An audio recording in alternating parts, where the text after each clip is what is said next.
Hello students, start करते हैं polynomials chapter 2। ठीक है, लोअर क्लासेस में आपने जरूर पढ़ा है एल्जेब्रिक एक्सप्रेशंस। देखिए मैंने लिखा है यहाँ पर एल्जेब्रिक एक्सप्रेशंस। ठीक है, पहले इसके बारे में बात करें, फिर अपन आते हैं अपने टर्म्स के ऊपर पॉलिनोमियल्स। कुछ एग्जांपल्स मैं आपको नजर आती दिखाता हूँ यहाँ पर। जैसे मान लो मैंने लिखा x प्लस वाई, ठीक है, मैंने लिखा 2x प्लस 5, मैंने लिखा 3x स्क्वायर माइनस x, ठीक है, 4x minus x plus 9। all these are expressions, all these are polynomials। Clear? ये सब क्या है? पॉलिनोमियल्स है जिनमें टर्म्स होती है। टर्म्स का मतलब वन टर्म, टू टर्म, ये दो टर्म हो गई। यहाँ पर टर्म हमेशा सेपरेट होगी प्लस से और माइनस से। हमेशा टर्म सेपरेट प्लस या माइनस से होगी। आप कहेंगे यहाँ पर x अपॉन वाई, तो ये एक ही टर्म है, दो टर्म नहीं है। ठीक है, मैंने यहाँ पर लिखा x upon 5, this is only one term, term separate by plus और माइनस। Here 1 2 3 3 terms. ठीक है, तो polynomial is a type of algebraic expressions. But कौन सी एक्सप्रेशन पॉलिनोमियल नहीं होगी, इसके बारे में बात करें यहाँ पर। जैसे मान लो मैंने लिखा है यहाँ पर 1 अपॉन x, यहाँ पर x का पावर कितना है? यहाँ पर x का पावर है 1। अगर मैं इसको ऊपर लाता हूँ तो into x raise to minus 1 हो जाता है। ठीक है, नेगेटिव पावर हो जाएगा जब इसको रेसिप्रोकल करेंगे अपन। यहाँ मैं लिखूँ रूट एक्स, तो रूट एक्स का पावर कितना हो गया? एक्स का पावर हाफ हो गया। ठीक है, मैंने यहाँ पे लिखा 3 रूट एक्स, तो यहाँ पे कितना हो गया? एक्स 1/3 हो गया। ठीक है, तो किसी भी वेरिएबल की पावर अगर होल नंबर नहीं है तो वो पॉलिनोमियल नहीं होगा। पॉलिनोमियल्स में जितनी वेरिएबल्स है, वेरिएबल्स क्या है? जो भी लिटरल अपन काम ले रहे हैं, एक्स वाई जेड, ये सारे वेरिएबल्स है जिनकी वैल्यू हम चेंज कर सकते हैं। ठीक है, ये क्या कहलाता है? वेरिएबल। और वेरिएबल की पावर 0 या पॉजिटिव नंबर होना चाहिए, होल नंबर होना चाहिए। होल नंबर, नेगेटिव नंबर अगर है तो वो पॉलिनोमियल नहीं होगा। मैंने लिखा यहाँ पर x raise to minus 5, this is not polynomial. ठीक है, तो जितने भी पॉलिनोमियल्स हैं उनका जो वेरिएबल्स है, उनका जो पावर होगा वो होल नंबर होगा, 0 1 2 3 4 5 एनीथिंग एल्स। ठीक है, 5x raise to 20 plus y raise to 5, ये भी क्या है? पॉलिनोमियल। ठीक है, तो ये तो बात हुई टर्म के बारे में कि पॉलिनोमियल की टर्म्स। अब टर्म्स के अकॉर्डिंग पॉलिनोमियल्स को हम 3 कैटेगरीज में डिवाइड करते हैं, मोनोमियल, बाइनोमियल और ट्राइनोमियल। ये क्या होते हैं? Monomial, binomial, trinomial. देखते हैं अपन। देखो मोनोमियल, मोनोमियल जहां पर एक ही टर्म, मोनो मींस 1। ओके, तो यहाँ पर टर्म्स मान लीजिएगा 5x स्क्वायर, ये मोनोमियल है, there is only one term. एक एग्जांपल लिया मैंने x स्क्वायर, ये मोनोमियल है। ठीक है, 7x, ये monomial. All these are example of monomial. In binomial we have two terms like 5x minus 2, x plus 7, two terms 1 2। ये टर्म कहलाती है वेरिएबल है, ये कांस्टेंट टर्म कहलाती है। जो भी नंबर है आर कॉल्ड कांस्टेंट। यहाँ पे नंबर है, ये भी क्या करेंगे इसको अपन? कांस्टेंट। ये भी कांस्टेंट। कांस्टेंट का मतलब जिसकी वैल्यू चेंज नहीं होती। 5 कांस्टेंट मतलब 5 तो 5 ही रहेगा, 5 की चेंज नहीं होगी। वैल्यू चेंज किसकी होगी? वेरिएबल्स की चेंज होगी। अगर वेरिएबल की वैल्यू चेंज होगी तो उस पूरी एक्सप्रेशन की वैल्यू चेंज हो जाएगी, लेकिन 5 ही रहेगा, दिस इज कांस्टेंट। ठीक है, तो ये हुआ इसके एग्जांपल बाइनोमियल की। ट्राइनोमियल जहां पर 3 टर्म्स हो, जैसे x plus y plus z, 3 term है। 5x square minus x plus 9, 1 2 3, कितने टर्म्स हो गए? 3 टर्म्स हो गए। तो all these are example of trinomial, this is binomial, this is monomial. अब बात है कि पॉलिनोमियल क्या है। पॉली मींस होता है मैनी, मोर देन वन, और नोमियल्स मींस टर्म। तो यहाँ पर जो मोनोमियल्स है उनको हम पॉलिनोमियल नहीं कहेंगे। बाकी सारे टर्म्स जो है binomial, it is also called polynomial, this is also polynomial, this and more than 3 terms, suppose 5x square plus x minus 2x plus 9, more than 3 terms, 4 terms, all these are polynomials. Clear? ये तो बात हुई term के बारे में और algebraic expression के बारे में। और पॉलिनोमियल क्या नहीं होगा? जिसका पावर होल नंबर नहीं है वो पॉलिनोमियल नहीं है।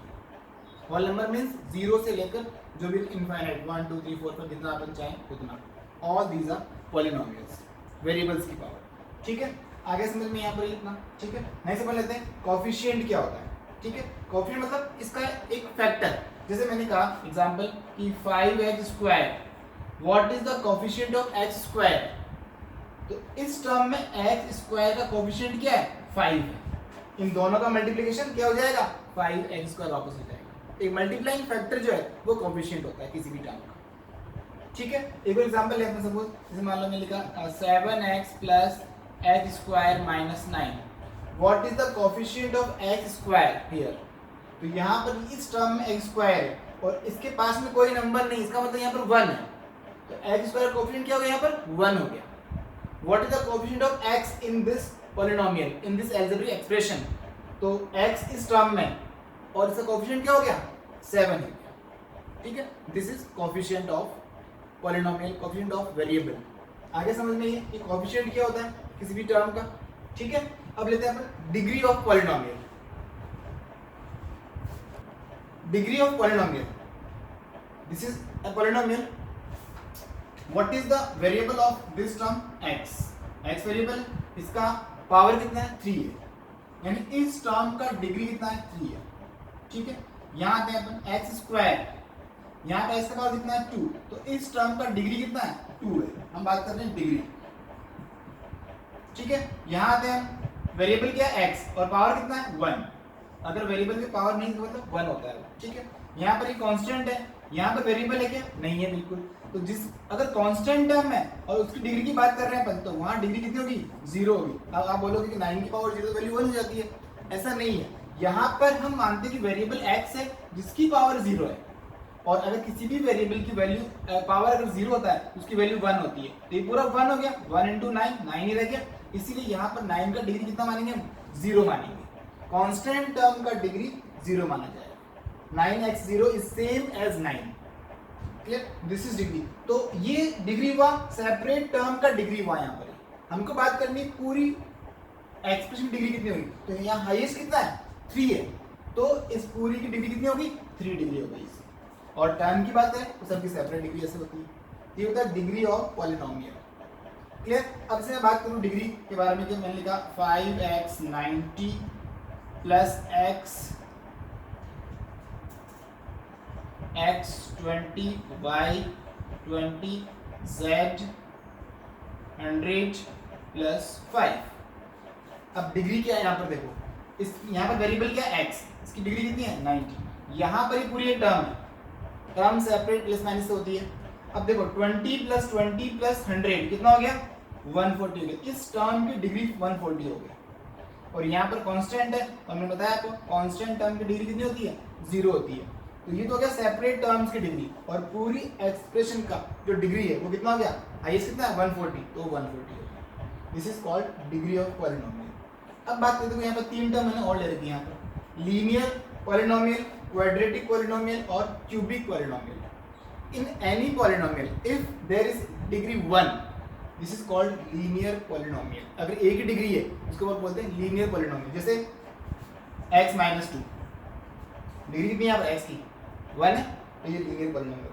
क्वाड्रेटिक पॉलिनोमियल क्या होता है जहां पर डिग्री कितनी हो 2 डिग्री हो, जैसे x² + x - 2, here degree is 2, this is example of quadratic polynomial, clear। cubic polynomial where degree is 3, जैसे 5x³ - x + 9, तो यहाँ पर x की पावर कितना है 3 है, तो ये क्या हो गया क्यूबिक पॉलिनोमियल। तो ये अकॉर्डिंग टू डिग्री कैटेगराइज करती है लीनियर, क्वाड्रेटिक और क्यूबिक पॉलिनोमियल, क्लियर। चलते हैं आगे। यस, एक्सरसाइज 2.1 क्वेश्चन फर्स्ट ये बोल रहा है कि इनमें से कौन सा पॉलिनोमियल है विद 1 वेरिएबल और कौन सा नहीं है, आपको रीजन भी देना है, ठीक है। स्टार्ट करते हैं फर्स्ट वाला, 4x² - 3x + 7, is this polynomial in 1 variable, yes और नो, ठीक है। y² + √2, 3t + t √2, y + 2/y, x10 y³ t50, ठीक है। तो यहाँ देखो this is polynomial with 1 variable, variable x ही है यहाँ पर, एक ही वेरिएबल, ठीक है। तो ये हो गया पॉलिनोमियल भी और विथ 1 वेरिएबल। यहाँ पर इज दिस पॉलिनोमियल और not? Yes it is polynomial. Why? y की पावर 2 है, होल नंबर है, this is polynomial. This is not polynomial. Why? Because variable का जो पावर है वो होल नंबर होना चाहिए, वो यहाँ नहीं है. यहाँ पर t का पावर हाफ है, किसी भी नंबर को रूट करते हैं तो पावर उसका हाफ होता है. ठीक है, तो ये पॉलिनोमियल नहीं है. क्लियर? यहाँ आते हैं अपन y प्लस 2/y. तो 2/y, यहाँ पर ये जो y है इसका जो पावर है वो क्या है? -1 है. इसको हम रेसिप्रोकल करेंगे, पावर कितना आ जाएगा? -1 आ जाएगा, जो कि होल नंबर नहीं है. ये भी क्या है? पॉलिनोमियल नहीं होगा.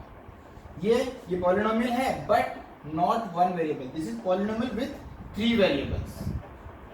This is polynomial with 1 variable. Polynomial with 1 variable. Clear? This is question first. Yes, question number 2 लेते हैं. कोएफिशिएंट ऑफ x स्क्वायर बताना आपको हर टर्म्स के अंदर. ठीक है, फर्स्ट में कोएफिशिएंट ऑफ x स्क्वायर. मैंने क्या बताया आपको? कोएफिशिएंट मतलब उसका मल्टीप्लाइंग फैक्टर. यहाँ पर कौन सी टर्म में है x स्क्वायर? इस टर्म में. और इसके पास में कोई कांस्टेंट नंबर है? नहीं है, तो अपन क्या मानेंगे? 1 मानेंगे. तो इसके अंदर कोएफिशिएंट ऑफ x स्क्वायर क्या हो जाएगा? 1 हो जाएगा, क्योंकि x स्क्वायर के जो पास में वहाँ पे क्या 1 है. क्लियर? तो answer is 1. Directly you can write. What is here? Coefficient of x square in this. तो यहाँ पे मेरा x स्क्वायर, यहाँ पे कुछ भी नहीं है तो अपन 1 मानेंगे, तो ये -1 जाएगा. यानी -1 और x स्क्वायर को मल्टीप्लाई करेंगे तो हमको -x स्क्वायर मिल जाएगा. क्लियर? यहाँ आते हैं अपन कोएफिशिएंट ऑफ x स्क्वायर. तो देखो इस टर्म में यहाँ पर x स्क्वायर है, और अगर मैं इसको हटा देता हूँ तो क्या रहता है हमारे पास में? π/2. तो इसका कोएफिशिएंट क्या हो गया? π/2. अब π/2 को मैं अगर इससे मल्टीप्लाई करूँगा x स्क्वायर से तो मुझे वापस ही मिल जाएगा. ठीक है, यहाँ आते हैं अपन √2x - 1. बताना क्या है? Coefficient of x square. यहाँ पर है क्या x स्क्वायर? नहीं है. इसका मतलब यहाँ पर जो कोएफिशिएंट ऑफ x स्क्वायर क्या है? 0 है. नहीं तो 0. ठीक है, ये तो हुआ क्वेश्चन नंबर 2. लेते हैं question number 3. Give one example of binomial of degree 35 and monomial of degree 100. तो आपको इतना बताना है, बाइनोमियल के एग्जांपल देना है जिसमें डिग्री 35. बहुत इजी है, दो टर्म होनी चाहिए. एग्जांपल देते हैं 5x 35 - 2. ये एग्जांपल होगा. बाइनोमियल दो टर्म है, डिग्री 35 होगी. डिग्री 100 मोनोमियल वन टर्म, कुछ भी लिख सकते हैं आप, एक टर्म देना है 7x⁻100. ये इस तरह के बहुत सारे एग्जांपल आप दे सकते हैं. ठीक है, तो this is question number 2 and 3. Now we are taking question number 4. Yes my dear, question 4 2.1. आपको इन सब की डिग्री बतानी है, कितनी डिग्री है. और बहुत इजी है. वेरिएबल का हाईएस्ट पावर, किसी भी expression highest power of variable is degree of term. Highest power of term. यहाँ देखो 5x³ 4x² और x. इसमें वेरिएबल का पावर कितना है? 3 है. यहाँ पे कितना है पावर? 2 है. यहाँ पे कितना है? 1 है. तो ईच टर्म का जो डिग्री है वो तो हो गया 3, 2 और 1. This is the degree of each term and the degree of expression is 3 because highest we will take. Clear? Switch to here. 4 constant है. कितना डिग्री का कांस्टेंट टर्म का डिग्री 0 होता है. यहाँ पर क्या है? y डिग्री कितना होगा इसका? पावर कितना? 2. तो 2. ईच टर्म का डिग्री कितना हो गया? 0 and 2 and the degree of polynomial is 2. Highest upon consider करेंगे. ठीक है, स्विच टू हियर. यहाँ पर t का पावर कितना है? 1. और यहाँ पर वेरिएबल है ही नहीं तो t का पावर 0 मानेंगे. तो इस टर्म का डिग्री कितना है? 1 है. और इस टर्म का डिग्री कितना है? 0 है. तो डिग्री ऑफ एक्सप्रेशन और पॉलिनोमियल इज 1. यहाँ पर कांस्टेंट टर्म है, कोई डिग्री नहीं है, तो कितना डिग्री मानेंगे? 0. ये तो गया डिग्री ऑफ ईच टर्म. अब according to this I told you question number 5 and taking linear, quadratic and cubic polynomial बताना आपको कि कौन सा लीनियर है. तो अगर डिग्री 1 है तो वो लीनियर माना जाएगा. क्वाड्रेटिक में अगर डिग्री 2 है तो क्वाड्रेटिक माना जाएगा, और डिग्री 3 है तो क्यूबिक माना जाएगा. ठीक है, this polynomial having degree 2, 2, 1, highest 2 है तो 2 में क्या मानेंगे अपन? Quadratic. This is quadratic expression और क्वाड्रेटिक पॉलिनोमियल. यहाँ पे कितना डिग्री है? 1 और 3. हाईएस्ट 3 है तो 3 में किसका है? क्यूबिक. तो ये कितना क्या हो गया? क्यूबिक. Cubic polynomial. ये कौन सा पॉलिनोमियल है? क्वाड्रेटिक. पावर 2 है तो दिस इज क्वाड्रेटिक पॉलिनोमियल. यहाँ पे कितना डिग्री है? 1. 1 का लीनियर पॉलिनोमियल. ठीक है, then again one linear polynomial. यहाँ पे कितना है 2 है, 2 का क्या होता है क्वाड्रेटिक, तो ये क्वाड्रेटिक हो गया। यहाँ पे कितना है 3 और 3 क्या होता है क्यूबिक पॉलिनोमियल, ये हो गया cubic polynomial. This is question number 5। This is over from chapter exercise 2.1। Okay, thank you.